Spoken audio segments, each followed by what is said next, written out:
wrong guy. I put the wrong guy up there. Hold on just a second.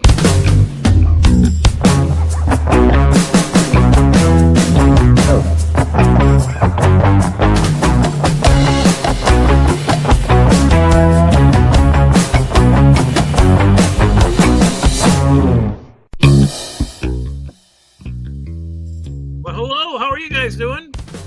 I know you're out there. I can tell. I can hear you breathing. I know you're out there. I can't quite see you. You're in the dark. All right, maybe we'll do like romper room. I can see you. I can see you way in the back. If you're old enough to remember romper room, you're probably hanging out at the retirement home. But well, it's today.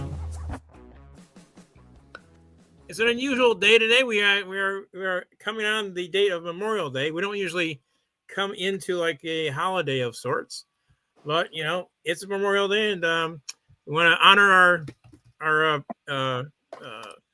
military people that went out and served their country. My dad was one of them. He was in the Navy. He was in the LST back in World War II, out in the Philippines. Him and MacArthur took on the Japanese. So. It's interesting.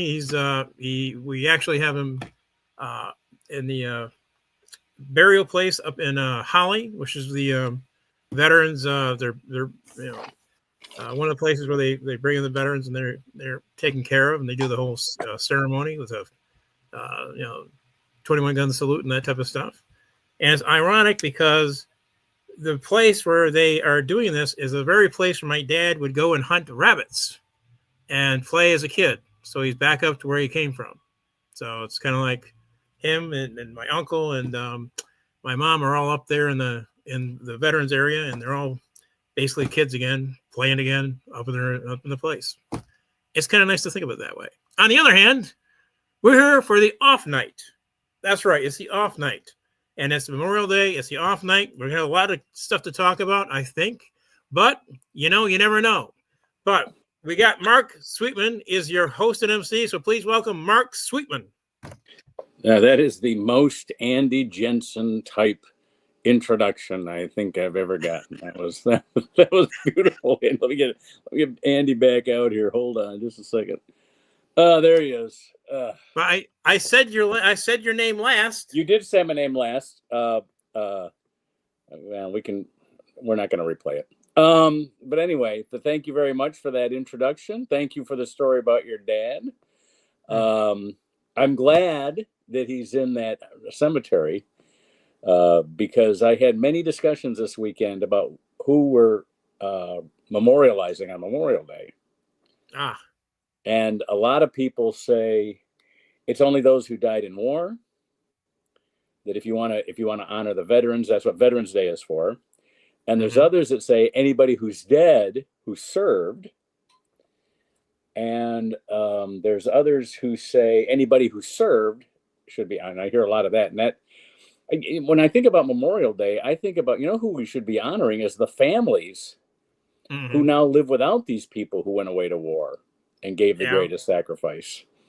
I mean, certainly you should memorialize those who have fallen. But I don't think they much care. It's the families that had to live their lives without them because they gave that great sacrifice to our country. And I avoided all discussions and arguments about whether now we're in the age where it doesn't really feel like it's worth fighting for the country, because of where we are.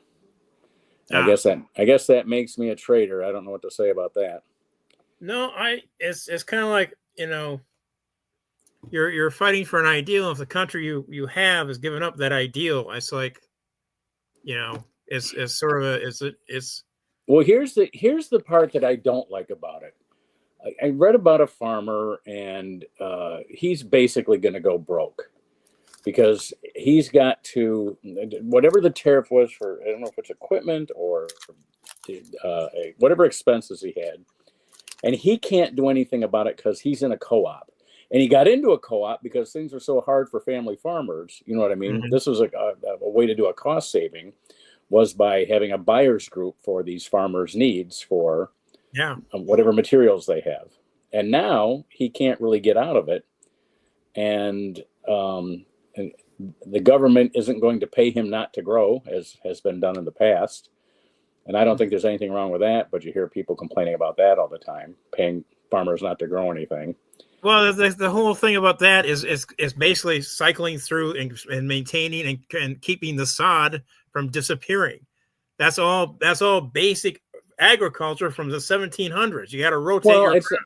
Yeah, but that's really not the reason why. A lot of times it's, well, like for example, there's some things that they grow as much as you want corn, because they can do so many things with corn. I mean, there's corn, first of all, and then there's cornmeal, and you can make like a flour out of it.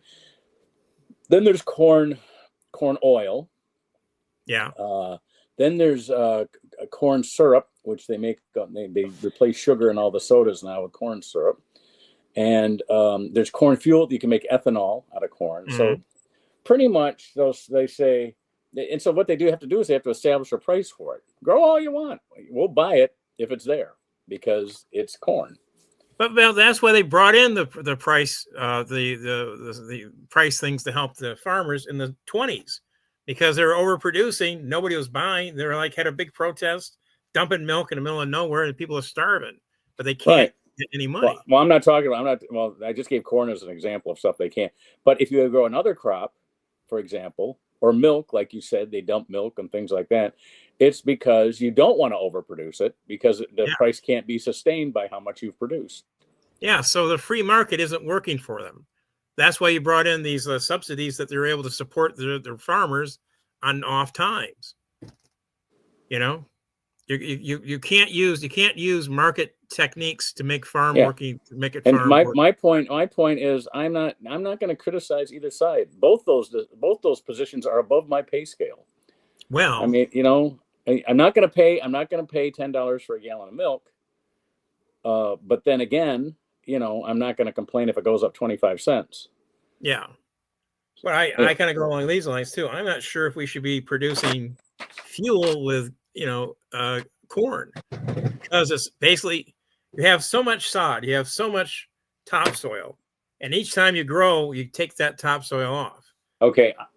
I'm listening. We started back in the 18th keep century. talking. I'm listening, but I got to step away for a second. Keep going. It's always when I get to the point about dirt, you took off. It's like, anyway, folks, the way I understand it, we have a certain amount of topsoil.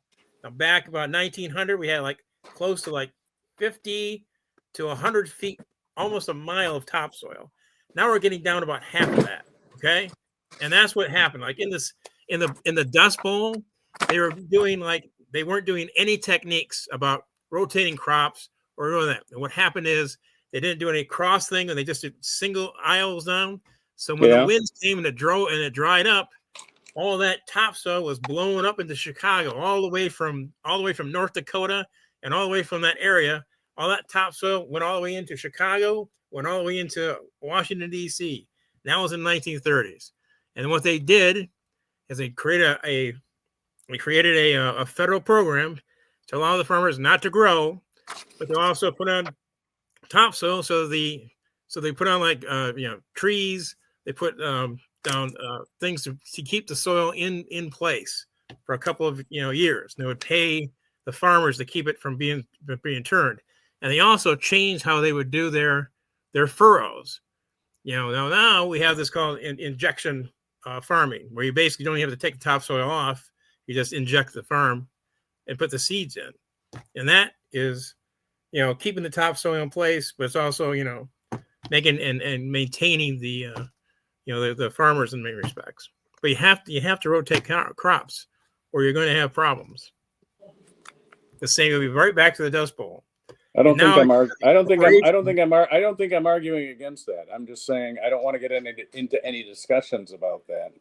Oh yeah. But the corporations, the massive corporations, they don't do rotation of crops, and that's why they throw a bunch of chemicals on it, and it's all becoming like we're growing. Well, I think. Well, you know what I think? I have my opinions of that too, but I want to get to Susan's poem. So let's get to Susan's poem. Right. Well, we talked about veterans, and we talked about topsoil. Let's get to Susan's poem. Susan poem. Anyway, here's my lovely bride, Susan. Hi, sweetie. What a dirty show you have. Yeah, very funny. Oh, very clever. Funny. I told you it's the mom. My It's father was also in the armed services in the Navy. Oh, very He cool. served during the Korean War. Got it. Wow. That was a tough Mark's dad during the Vietnam War was a draft dodger. one. He went to Canada? no, he No, moved I a think lot. he kept enrolling in college or something. Kept enrolling to in try and avoid the colleges to get a draft. college deferment. I don't Oh, think he yeah, ever yeah. made it through it. I don't think he ever made it through a semester. He No, never he made kept- it to a degree, but he Yeah, he did make it to not being drafted. and then he Was got married like and had the late he got 70s? what's Was it that? like the early 70s, like 71, 72? My dad got married in 1958 and started having kids by 1960, and had enough by the time they caught him. That Your dad sounds particularly interesting. I mean, you could write a whole book about him. So I didn't know Let's him. not. I really didn't know. Okay. I only knew stories of him. Every story he told of himself was sort of a fantasy type of thing. Yeah, fiction. got it. So I found out a lot of Fictionalized. information. I found out a lot of information from other people. Mm. But Hey, we have Susan's another here. holiday coming up this week, but just Mark and me. Oh, that's right. Wow. In 2 days, it's our 42nd anniversary. Oh, wow. 42. Or it's like That's- some people call that the Jackie Robinson anniversary. No, I call it, go ahead. 42 years of wedded dis. I call it the, from the book, is 42 is the answer to the universe from, it was I have no answers. Okay, Don't get married. No, that's the answer. Would you like your poem, Mark? Poem? Yes. Yeah, I'd love your poem. You ready to go? Yes. Okay, we're gonna put you up there. All right, here's your poem for Memorial Day. The dumb cuts continue with the Musk stupid trope. Cuts to fraud, waste, and abuse, supposed to be giving us hope.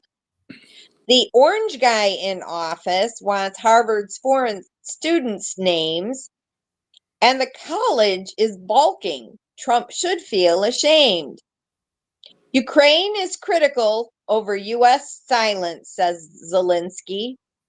It's a fact Putin's killing is widespread, can't you see? Speak up, help Ukraine, kick Putin out, see it through. But silence encourages Russian attacks will continue. Sadly, George Wendt has died. Lift your glass. Be sweet dears. So long, farewell, George. We send you off saying cheers. Are you thankful to those who died while in service? Is our current administration making you nervous? It's Memorial Day. Let us pause and salute. All men are created equal is America's pursuit. And that's your poem. All right, thank you. Thank you very You're much. welcome. Although I noticed there's a anti-Trump slant in your poetry lately. Yes, I wonder why. Yeah.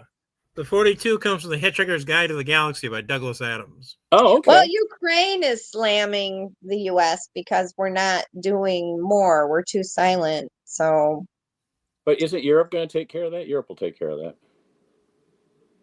Yeah, Europe's creating a massive fund for them, and it's like they're also arming. Finland's arming up. I think that's what Trump wants. Here's the issue. There's not many people left in this country that remember that we don't want Europe to arm itself. Yeah. right. There's not too many people that remember that. You know, if Putin and Trump weren't such chummy buddies, maybe we would be doing more. But oh, Trump shoot him out yesterday or today. One of these, either yesterday or today. He Trump says on social media things like, I'm not happy about the war.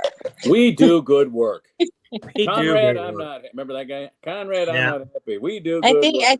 I mentioned the lame finger wagging in last week's poem. Oh, So okay. Oh, yeah. his little posts on Truth Social are not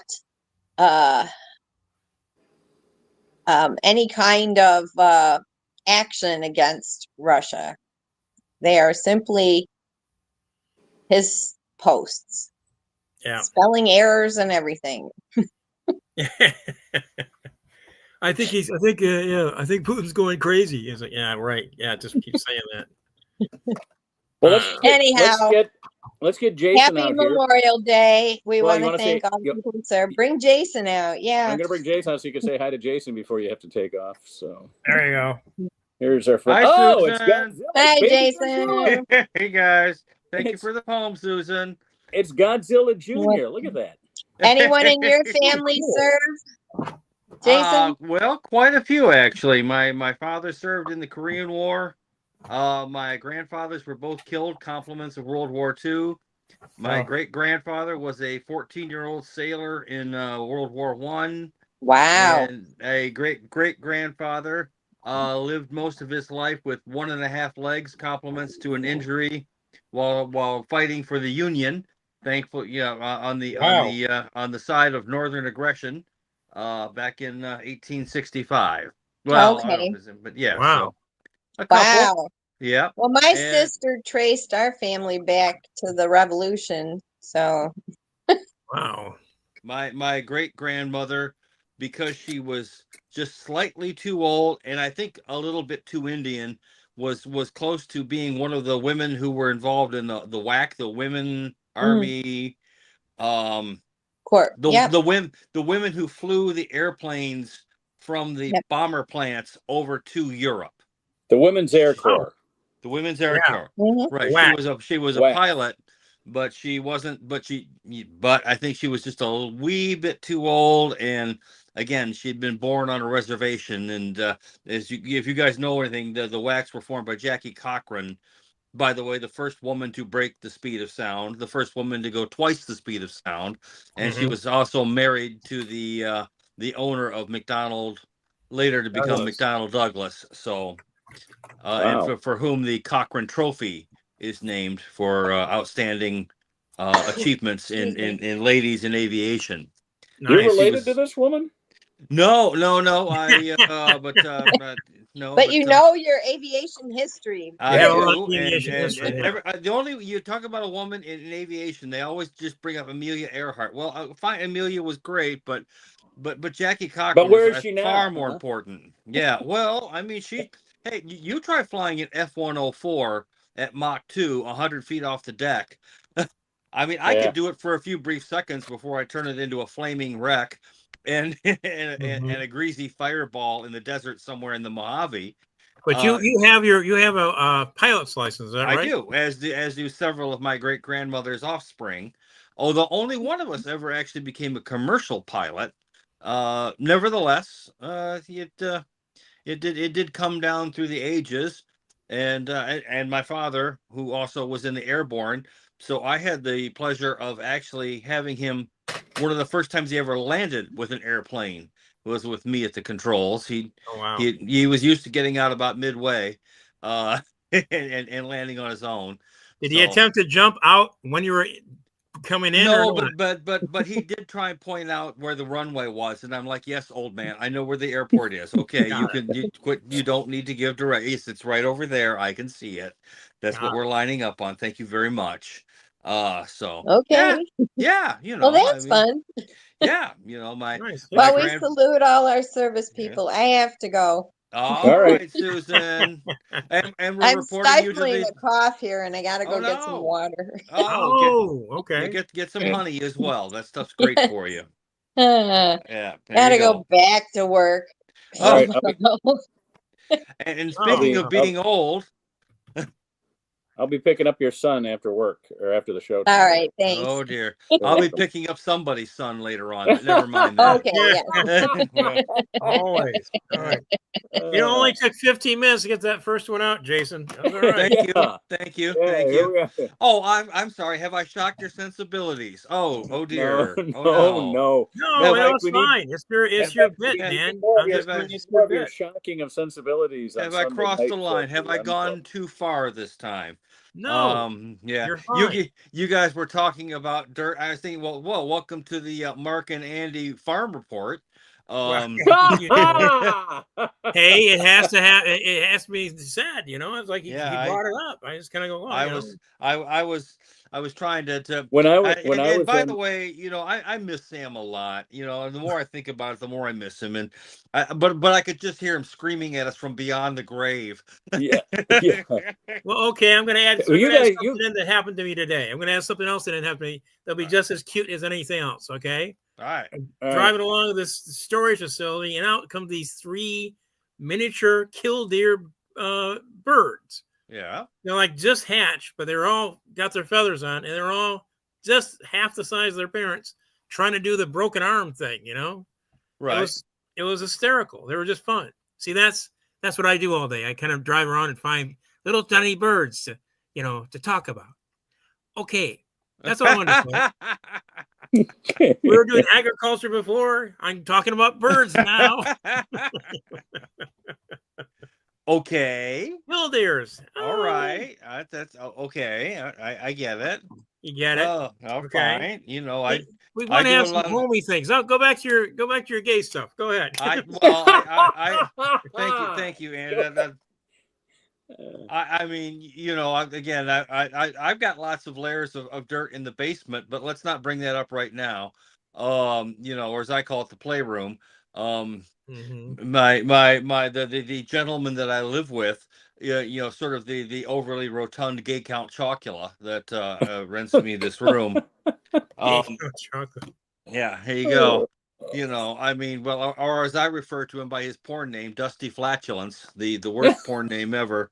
That is He did note that between him and I, there's not one good body in the house, and I said, well, don't go in the basement. Nah. There we go. I'll teach you to sell cookies in this neighborhood without asking first. You won't make that mistake twice. I can assure you that. So. Good. We're back to being funny. Yay. Well, yay. Well, it depends on how our audience of 3 respond. You know what I'm saying? Exactly. Well, I like the fact that the thought of we've got someone somewhere trussed up in sort of a Clockwork Orange outfit being forced to watch the podcast. Well, I think that's probably the truth. AI works. The AI works so well. I bet I could get that picture of Malcolm McDowell and and then put one of our faces in place. Yes, exactly. Held open. Somebody stuck in retirement home, they won't give him his wheelchair so he can get away. While Sam, for his assorted sins, is waiting in the purgatory-like waiting room, being forced to watch us try and do the podcast without him. He's sitting next to Beetlejuice. Is that the deal? Well, what you want to do there is you want to make sure that you don't try and swap out the number, because because that didn't work out so good. Although I am told that there's actually a Beetlejuice sequel in production. I don't know if that's true. They or already not. did it, didn't they? They already have the second one. You're talking about it was out. It came out in October. Oh well, you see, there you go. I'm sort of like Wally Cox. How did you miss that? Well, I'm not allowed to go to places where children might be. Otherwise, the little box on my ankle starts sparking and giving me bad, and then telling on me, and so theaters, junior highs. So if anything, I mean, yeah, it's a bit annoying, but it does ensure that I'll never meet Lindsey Graham. So there's that. I mean, yeah, you got that going for you. Yeah, well, if you've ever met Lindsey Graham, I mean, what the smell of money and lube just sort of exudes. Oh my God. Who's the late night host? Exudes. Yeah. Who's the late night host that does Meemaw whenever he talks about Lindsey Graham? He goes Meemaw. That's Myers. Got it. The guy makes George Maharis look like George Patton. I mean, oh, that's funny. I mean, Well, you guys talk about Sam. And we didn't talk about this much, but he used to call me every Friday and every Sunday.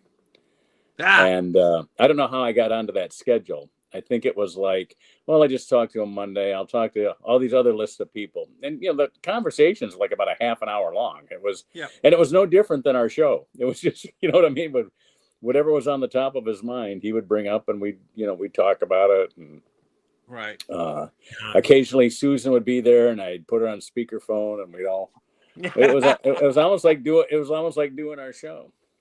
Oh wow! Yeah, and I miss that every Friday and Sunday. I didn't think about it when he was calling me all the time, but sometimes he wouldn't call. That's okay. I'm going to talk to him Monday. I wasn't that worried about it, but then there's a time he doesn't call, and there's a good reason for it. Yeah. Well, and at this point, it would be sort of like one of the Twilight Zone episodes where Grandma's calling Billy Mooney from across the grave. Right. Only this time, if I get to answer the phone, I'm just going to be like, Sam, is that you? You're just mad because I'm the one who unplugged you. Okay, dude, get over it. Yeah. Wow. Hey, I'm sorry. Come on. He would be making the worst possible jokes. Oh yeah, of course. I mean, let us give the man some credit here. Let us not forget that he says, whenever he did refer to me as a Republican cocksucker, he meant it only in the nicest possible way. Right. Yeah. Yeah. No, I'm sure he meant it. No emphasis on the Republican. Not at all. And anyone who could throw down a competent Everett Dirksen drop. Yeah. There you go. There you go. As sort of a politics nerd, you have no idea how much that meant to me. It's like, oh my God, because Ev's been in the ground himself since what, like 62? I mean, exactly. Yeah. I mean, it's like throwing up, me tossing out a Carl Albert reference. I mean, who even can even think of these people anymore? So. We missed him dearly, and we certainly missed the fact that his wit was always sharp and and pointed. Yeah. Well, that's why it was so shocked. That was why it was so shocking. He died 2 days after, or he went into the hospital 2 days after he spoke to it. Because death was looking at him going, him? I got to go him? No, we don't need him. Are you crazy? Yeah. No, leave him there. He's fine. Yeah, I could just see Death making that argument. No, I'm not. No, I'm not going for him. Come on. Yeah. Shelley Winters is just now getting settled in. And we took her how long ago? She's still complaining about the air conditioning and the fact she doesn't have any talcum powder. No, we're good. We're good. How about Sandy Duncan? Or she already gone? Is it already? We're gonna find. You know what? I can't. Gone. I might. I've talked about this a number of years, but I might do a death list, whatever. Like do get a list of people, names that people would know, right? Know they're alive, right? And then for $100, you put these in the order that they're going to die. Well, one that I was asking a buddy of mine, and I know I could have Googled it, but then I thought, no, why waste my time doing that? Arthur Penhall, is he still alive? His career's been dead for years. Hold on, but I'll do Arthur, then I'll do Sandy Duncan. Oh, thank you. Yes, no problem. Now you got to tell our audience. You got to tell our audience that's not from Michigan who this man is. Well, he was, of course, back. He was the very. He's alive and well at 81 years of age. Oh, that's too bad. Our deepest Arthur started out as, of course, the very thesis, the very antithesis, not the antithesis of the cool, stoned 1970s FM jock, and then evolved into the face of WRIF, the sound of WRIF, who would sign off with his usual tasteless "Thank you for letting me come inside your radio," and other various florid, over the top AM shock jock kind of nonsense. But was one of those guys. And Mark, you've worked in radio, and God knows, so you made a little bit more than minimum wage, because that's the way radio works. Guys like Arthur Penhowell are paid six figures, while talent gets You know paid what? next to nothing. Here's what I was, I wasn't big in radio, but I was enough in radio to know that 100,000 that they used to make it sound like a big deal back then. Yeah. The owners made so much more. And Oh my God, yes. all they did was figure out how to pay a guy only $100,000 to bring in the millions that they were getting for their radio stations. That was their genius. At least J.P. McCarthy and Dick Burton were at least entertaining. I mean, they brought the audience, right? I worked for both of them, and they brought the numbers, right? Those are and they paid me. And there's a lot of people in radio that don't, like when I was a young interns didn't get paid, but I did. So that was very cool. I enjoyed working with both of them. The highlight of my time with J.P. McCarthy was he held a PAL golf tournament every year to raise money for the Detroit Police Athletic League. Right. And I caddied in it back in 1972 or 73, whatever, a long time ago. Yes. And he had the pictures of each year with the golfers and the caddies lined up in front of the clubhouse that was the picture they'd take every year. And I don't think they published it anywhere. He just kept it on his wall. And I said to him, "That's me." And he goes, "Where?" I go, "That guy right there." And I can't remember I'm trying to think of who the golfer was. I think I caddied for Tom Weiskopf, because it was always a pro-am. Nice. He tried to coordinate it with the Buick Open, so he'd have pros coming in and things like that. God, Tom Weiskopf, there's a name. That was a great moment. And then I go, "Do you know who else I know?" And he had another picture up there, and it was my Uncle Joe Spadia. And Uncle Joe Spadia was he was the guy that Joe had on every first Friday in May before the day before the Kentucky Derby, giving his predictions. Do you remember? I don't know if you've ever listened to J.P. McCarthy or not, but he was a real horse guy. Joe Spadia was a horse guy. And we thought that he might have been connected. Yeah. You know what I mean by connected? Because one, he never got the Kentucky Derby right. Right. But you want the fifth race at Hazel Park fixed? I got it for you. Right. So, he could tell you what stall was about to burn later on that night. Exactly. And I said, "Yeah, that's my Uncle Joe." And he goes, "Oh." After that, it was like, he was coming out to see me at the Comedy Castle, and that's when I started getting booked at the when McCarthy comes to see me at the Comedy Castle. Ridley takes notice. Right.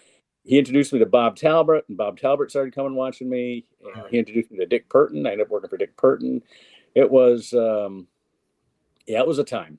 Anyway, why were we talking about radio? I can't remember now. But anyway, but again, it's just one of those forums, and sadly, I don't know. I mean, I see it kind of passing away, and yet some of the people that I enjoy are sort of getting these gigs back on WABC in New York. But they're like doing these like late night weekend shows. But do you guys remember how much fun late night radio used to be? Well, Sam was looking at, even in the 4.5 years he's with us, he applied at EMU's public radio station, and he was applying at stations in Connecticut, and he was applying at public stations. He wasn't getting that. He just wanted to get back on the radio, and you heard his voice. He was not an old man voice-wise. Yeah. I mean, he had a high-pitched voice. Very clear voice. Yeah. Very clear voice. I mean, he went up real high a lot of times, but then, as long as you could understand him, it wasn't like he was garbling or anything. I would have loved to have somehow or another been able to work out a way to produce you and him, Mark and Sam, on like a morning news analysis with just Sam with Mark a little bit more I don't know what's the word I'm looking a little more of the straight man, as it were. With Sam always in sort of the high pitched yet high dudgeon. You know what I'm I know what you're saying. I mean, Chili and I were working on that at one time because and one of the reasons I did anyway, Chili didn't get involved with this cast because he was gone 2 years before we started it. But we were talking about doing something on YouTube because YouTube is a great vehicle No, it would be to be seen, perfect. and they're advertising it as a podcast host. Now, Yes. even though it's visual, they still do an audio track, and they do. We can put an automatic, if we wanted to. We could Right. we could put an automatic transcriber on it that would list the words down there. And if I go in my car and I put my Bluetooth on and I download the YouTube app, and I've done this, that's how I know this works. I can Mm-hmm. listen to this show that we're doing right now in my car. Yeah. So why couldn't we do a morning show? Since everybody's got a smartphone, everybody's got Yes. Bluetooth in their car. Any car built after 1980 or not 1920 or 2015 rather, any car built after 2015. Listen to me, 19. I'm talking 19, like I'm an old man. I am. Sadly, we've been alive since 1925. I Yeah, mean, exactly. But anyway, 1925.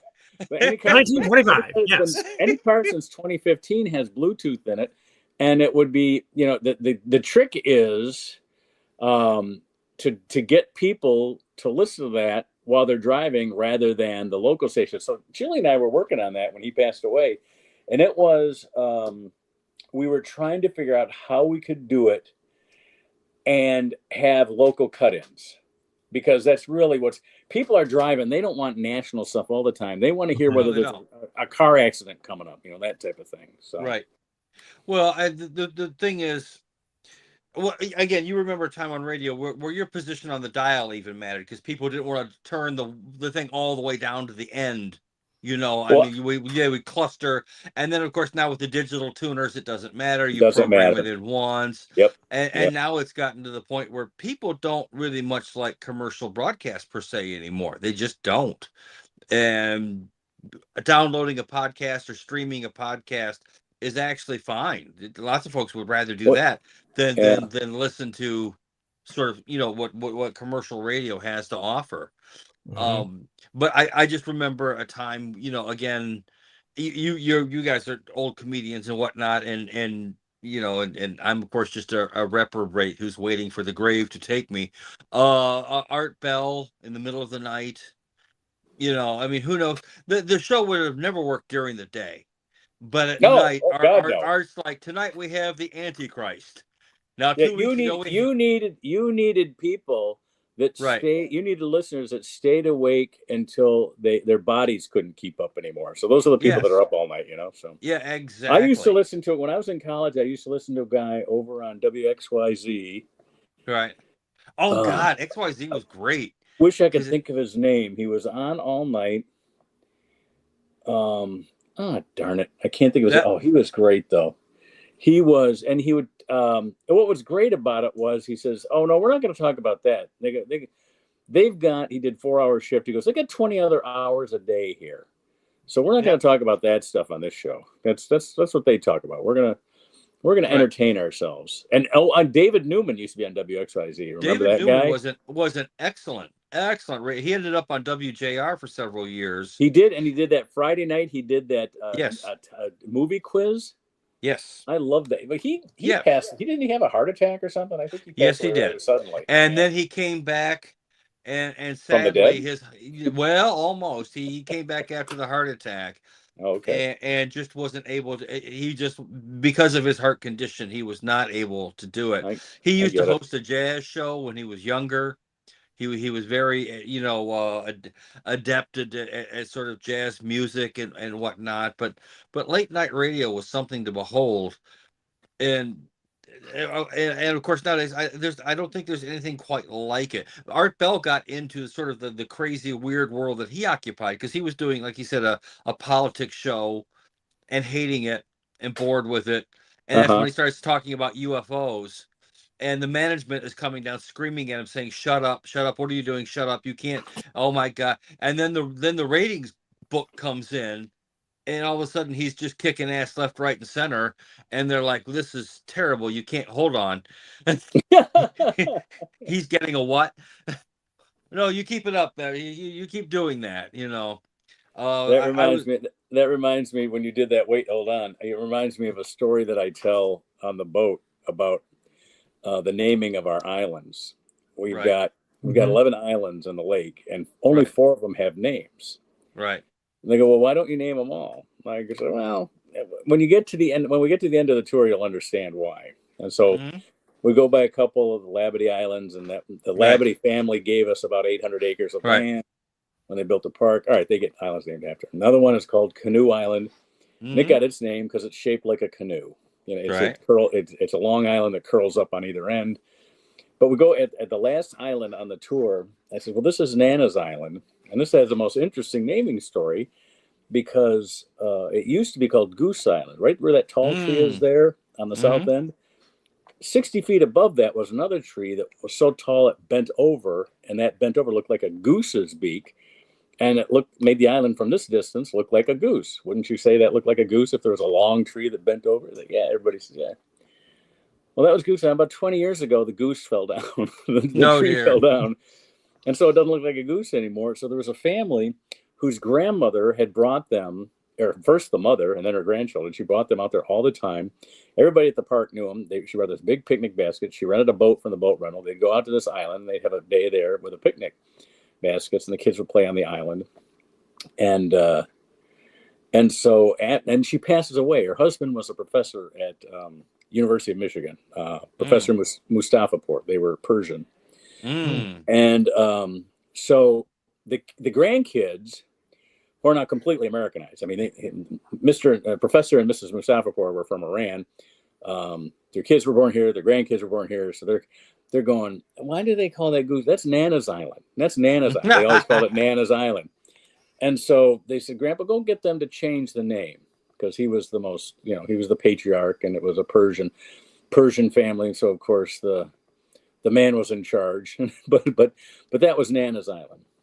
Well, so they still understand why I call the downstairs the milk carton basement, but never mind. Go on. Exactly. So he comes to the park. Now this is 5 years after the tree had gone down. So it's like 15 years now ago she dies. And he comes with a gift. He figures they're not going to do it just because I asked them. So he says, if I give you a large gift, will you rename that now misnamed Goose Island after my children's mother and my grandchildren's grandmother? And the park says, well, we don't do that kind of thing here. And then he showed them how much the check was. And they go, oh, we just started doing that kind of thing. However. And when you told that story, it reminded me of that part of the story. Yeah, since you're putting it that way. Yeah. Yeah. How big? Let me see that check again. Oh, whatever you want. Yeah. Upon further review, we've decided. Name the other names after the kids. Here we go. I always end our tour with, we still have 7 islands that don't have names. So if you guys would like to, I can take your down payment in cash if you want to make an appointment with the park. There you go. You put that on Fox or CBS or somebody else naming the island. Yeah. Well, it's guaranteed rate. We have a guaranteed rate island out there. From Monty Python and the Holy Grail, of course, we have. Yeah, that is a bad precedent. That is a bad precedent. Well, I know the benches are like 2,500. You can get a bench out there with a memorial plaque on the back of the bench, and those are 2,500. But you don't do it for. You do it for both the person who loved the park, and you do it for a donation to the park. It helps with the upkeep of the park. We don't get any state funds, and we don't get any federal funds. All of our money comes from a tax that the voters approve every time it comes up for. It's only $0.25 so it always gets reapproved. Well, you're on Kensington Lake? Is that the lake we were discussing? Kent Lake. Okay, different lake. Yeah, right. It's this, there is a Kensington Lake, but it's not. There is. It's on the Huron River chain. I've canoed it, and it's. Well, we're on the Huron River chain too, but we're called Kent Lake. So. But there's a Kensington Road. There was an old town of Kensington that was there from 1800 till about 1890. It never made it. Wasn't in the 1700s, and it never made it to the 1900s. It was a completely 1800s town. I know that feeling. It was there because there was a stagecoach between Detroit and Grand Rapids, and as popular as that was, when Michigan changed their capital from Detroit to Lansing, then it really became popular. Yeah. And unfortunately for Kensington, their popularity didn't last long because it became so popular they built railroads, and Kensington was missed by the railroads, and so Oh, that was the end of dear. their salad days. That's for sure. Yes, now we have reminiscence of major highways that would just bowl through various towns, and if you got the exit ramp, your town might survive, and if it didn't get the exit ramp, well, Well, I you tell you, know, here's a good Speedway Island, you know. yeah, exactly, you know. Here's a good example. We're talking about 18 when the railroads came to, it was after the war, Civil War. So we're talking about late 1860s, 1870s. Ann Arbor was a little bit bigger, but Kensington and Milford and Kensington and Milford were both the same size. They're both about 400 residents. And when they decided to build, one train came from Detroit, went to Chicago, went through Plymouth and Ann Arbor, missed them. The train that went to Grand Rapids, though, decided to go north and went through Milford. Milford's still around. Kensington is not. So there you go. Well, if you ever get a chance to fly up to Reed City, and why would you? I've been to Reed City. We used to take my kids to camp up there all the time. There is an unusually large airport up there. You're like, what the hell is it? I mean, you'd expect a little town like that to have like a airstrip or something. Is that the one on US 10? Is that the airport on US 10? Okay, yeah, it used to be a refueling stop. Oh, okay. Which is why it was there. Saying like out in the middle of Iowa, and I don't think it's as popular now, but there was a time in the middle of Iowa there was a huge airport because at that time airplanes couldn't make it across the United States in one hop. Yeah. So this was the place where they would stop. This was the refueling stop. Right. The biplanes refueled, is what you're saying? Well, at that point it was all the way up to even the jets back then couldn't quite make it. So yeah, I mean, for all of our young listeners, as we review various modes of transportation that are no longer pertinent to anyone, thank you. That's right. But we covered agriculture, transportation, and we've got it all. Memorial holiday. Here we go. Meanwhile, I'd like to remind everybody that walking, the original transportation mode, is still available to everyone. That's right. The person in the wheelchair who's sitting there with the little eyedroppers going and the eyes propped open is.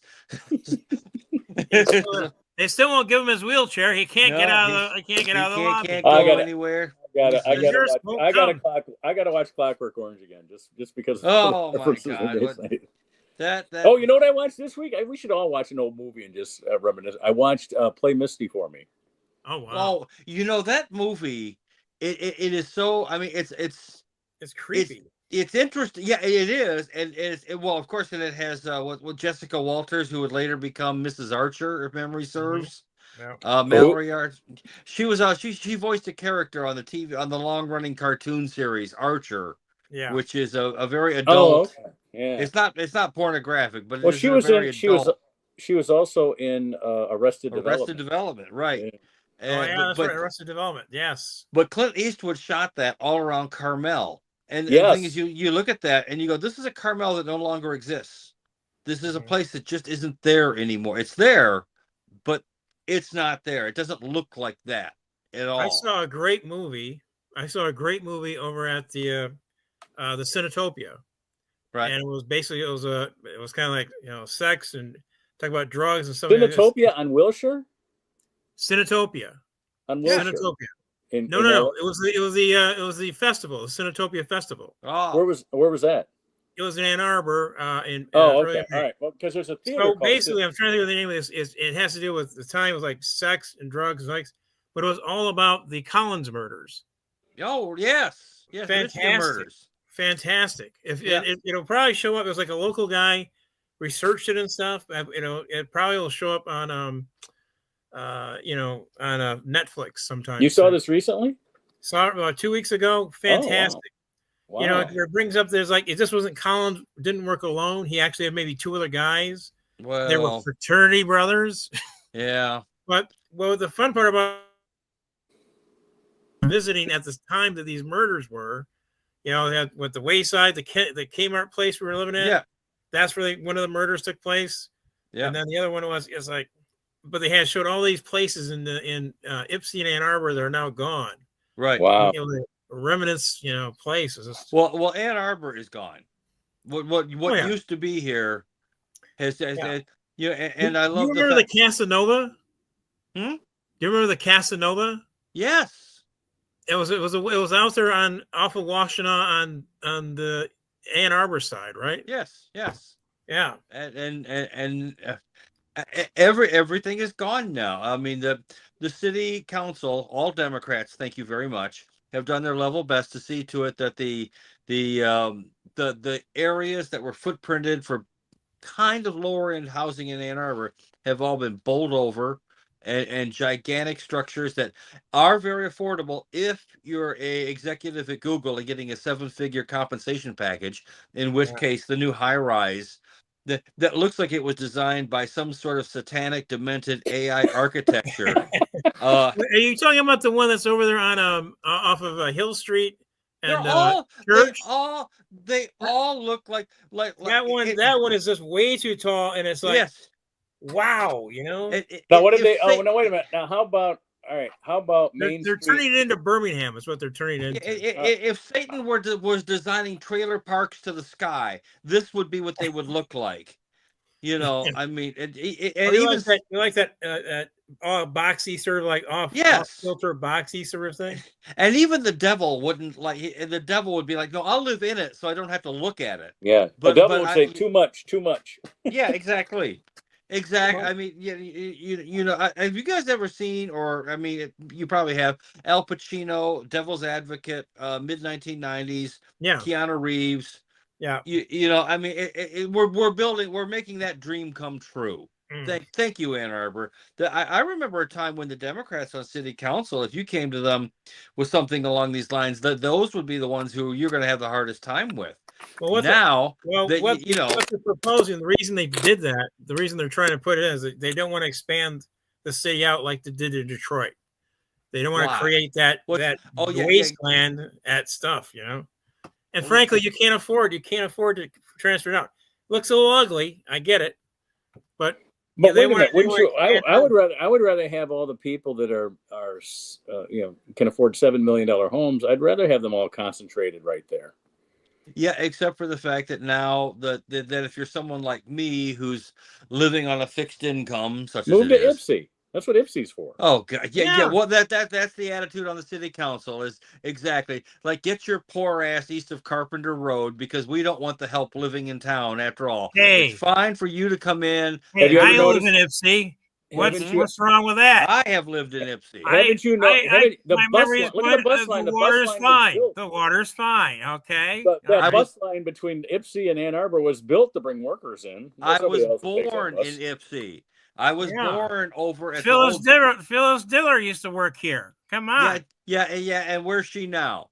Right. Well, she's in heaven. That's right. Poor Sam. Sam is out there probably having sex with her. Come on. Oh, stop it.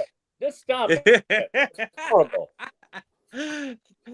That's right. Sam would be like, "What? Raquel Welch? You could have, but no, you've got me and Phyllis Diller." Yeah. Right. Hey, well, she should be honored because she helped our boys in the service. 1 million years. There you go. You do not want that the greatest Raquel Welch. Yeah, that is. This poster was in every serviceman's room. I was so disappointed when I found out that wasn't a documentary. I mean, Phyllis Diller lived to be 95. Wow. Yeah, exactly. I think I saw it when I was 5 years old. When there was a fight scene where they're playing with torches with the primates, and I said I was indoctrinated by TV, and I yelled out, "Shouldn't play with fire!" And my mother quickly escorted me out. in Fantastic Voyage, where she's in the skin diving outfit. Oh yeah, doing brain surgery and with a laser from the inside, and that was a great sci-fi. She had a name. She was born with a name she would never change today. What was that? Her name was Phyllis Driver. She changed it from Driver to Diller. That's not a name that people would change today. What I loved about Phyllis Diller, of course, she, like a lot of, like Mom's Mabley, she always had that sort of unseen nemesis, her husband Fang. Fang. Yeah, Great name. Great you name know, too. yeah, I mean, with moms, it was always, of course, her old man. He's so old, his shadow weighs more than he does, and ugly. He's so ugly, he hurt my feelings. He's so ugly, he had to sneak up on a glass of water. Again, a wonderful comedian who took the role of moms from the Oh, wait a time minute. she She was. didn't change her. She didn't change her name. She got married. Diller That's was her her married husband's name. name. Yeah. Diller was And her her- husband's name. Wow. Fang was the husband. Yeah, and her husband was something of a ne'er-do-well, and she had to get out there and start doing comedy. Well, she was riveting. She was riveting rivets over And there. and a formerly trained pianist. Wow. And very good. So I mean, and please note that I did pronounce that word properly. Thank you very much. I deserve some credit for that. So again, first celebrity to be paid and endorsed by the plastic surgery industry. Yep, because she'd been in a car accident. That's how she got the crooked nose. Yep. Yeah. And she and Bob Hope had a couple of, I don't know, people didn't like them. In retrospect, I don't know, but I remember watching them as a kid and just being incredibly entertained. Oh yeah. She and Bob Hope did a string of movies together. Yeah, they were funny. He's always like, he's always like, it's like, oh, try something else. Yeah. I mean, I look at Bob Hope now, and I'm not so sure what although, to be fair, as a stand-up, Bob did have a certain charisma. He knew how to stand on a joke. He had timing. Carson was another one. No one knew how to milk a good joke, bad joke didn't matter. Johnny never got flustered in front of the crowd. And of course for him, we all know that the worse the joke was, actually the better he would nurse the joke and find a way to get again. One of my favorite routines, well, it wasn't a routine, but he and Bob Newhart were on the couch and they were discussing one of Bob's routines that didn't work out. And of course, they make it funnier than hell. And he asked him, what was this routine? And Bob Newhart says, well, he plays an astronaut who comes back from discovering the alien planet. And he asks, he's being asked about the alien. He goes, they're exactly like us. And someone says, oh, well, are they more advanced than us? He says, yes, they are. Well, how advanced? He goes, I would say 3 or 4 weeks. Yeah, they like that. How we've got the razors with 2 razors, they got them with 3. Yeah, that's and of course the crowd just kind of sits there and Bob goes, "See, thank you, Johnny, thank you for helping us." And how we to bring that up again? Yeah, exactly, and that's of course the payoff, and because again, no one knew how to really sort of. Carson could orchestrate an audience like a good conductor could move an orchestra. I mean, he was that good. And he knew how to get the right guests on that worked well, and how to help them out or get out of their way. You know what? And he also knew how to play second fiddle to the guests. Exactly. How to get out of the way, let them go do their thing, let them roll. Oh yeah. I know. Again, Sam didn't like when Robert Blake would just come on there, but you also had to love it though when Don Rickles would come on and just blow up everything and everyone. And then I watched some clips today of Bob Euchre's appearances. Oh my goodness! Wow. He did almost 100 Carson shows. Really? And yeah, and he was just the announcer for the Milwaukee baseball team. Right. And because of his Carson appearances, that's what got him into commercials, and those commercials got him his TV shows and movies. So. Oh yeah. Well, didn't Foster Brooks get broke on the Johnny Carson show? I know Dean Martin eventually ended up using him quite a bit. Yeah, used him for his roast and things like that. Yeah. And Foster Brooks was like a struggling nightclub comedian in Florida, and I want to say Freddie DeCordova discovered him, but I could be wrong about that. But someone from the Tonight Show. They're all struggling comedians. Okay. Well. Once you're on the couch with Johnny, the struggle is over. You have won. That couch no longer exists. Yeah, sadly. There is no actual sort of like you were nothing, and now you're something. You know? And Johnny was aware of that. I remember after, I think it was Gary Shandling had done his first appearance there, and Johnny said, "Well, he's going to have a very different day tomorrow." Yeah, I remember that. Yeah, and it's like, he knew who he was, and the effect that he had. And Shanley on that first appearance on Carson was incredible. He came out and just teed it up and knocked it right out of the park. Oh yeah. So again, hats off to the man, who's also no longer with us. Well, I guess you guys can tell by the pumped up music. All right. To go. So anyway, Okay. Thanks for joining. We every Monday night at 8:00, and it'll be on the. I forgot to put the. Do I have it here somewhere? I have the banner that shows it. Okay. Hey, they got the guy's wheelchair. There we go. That's the address right there. He's always on his way home. Oh, the lunch. He's got his lunch going. Oh. There we go. That's the address if you want to look at old episodes. Please subscribe. The subscription helps us to be able to monetize this thing. And if you don't know what monetize means, you need to look for another webcast. Okay. Or send $10 in an envelope to Mark Sweetman. Oh, that too. That's the old super short. We'll talk about that. Anyway, we gotta get out of here. Thanks for joining us. Talk to you guys later.